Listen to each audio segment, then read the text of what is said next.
America's return to resource-driven imperialism under Trump.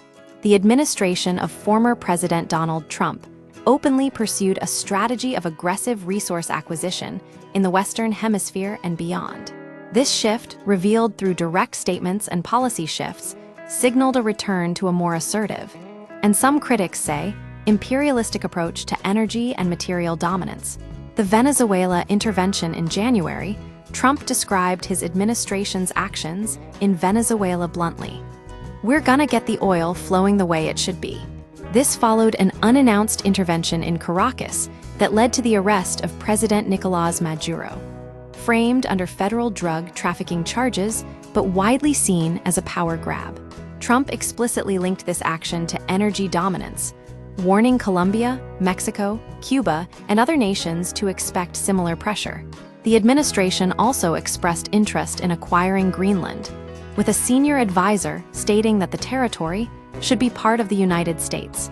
This signaled a willingness to disregard international norms in pursuit of strategic resources. Beyond oil, a broader resource grab. The focus wasn't limited to oil. Trump's administration also targeted Greenland for its rare earth elements, critical for both fossil fuel refinement and military applications.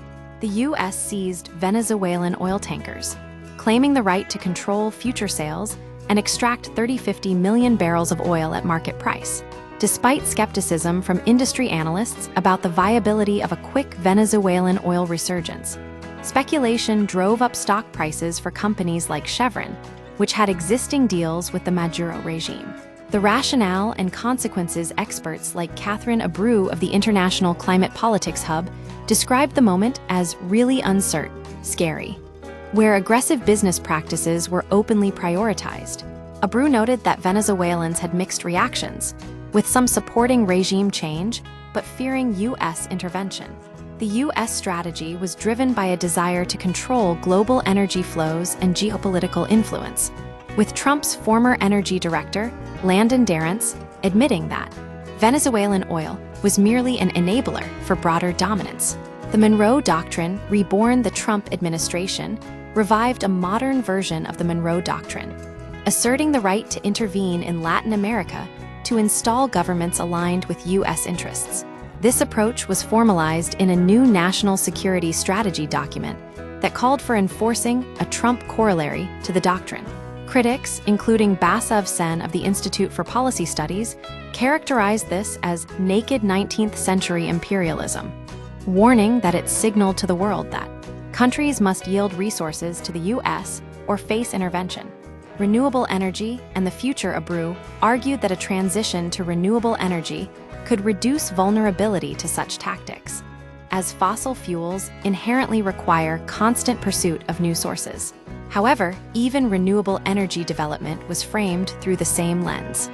Greenland's minerals were sought not only for green technology, but also for oil refining and military purposes.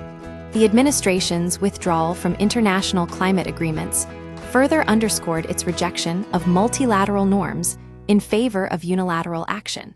Ultimately, the Trump administration's actions represented a clear shift toward prioritizing resource control over international law, setting a dangerous precedent for global power dynamics.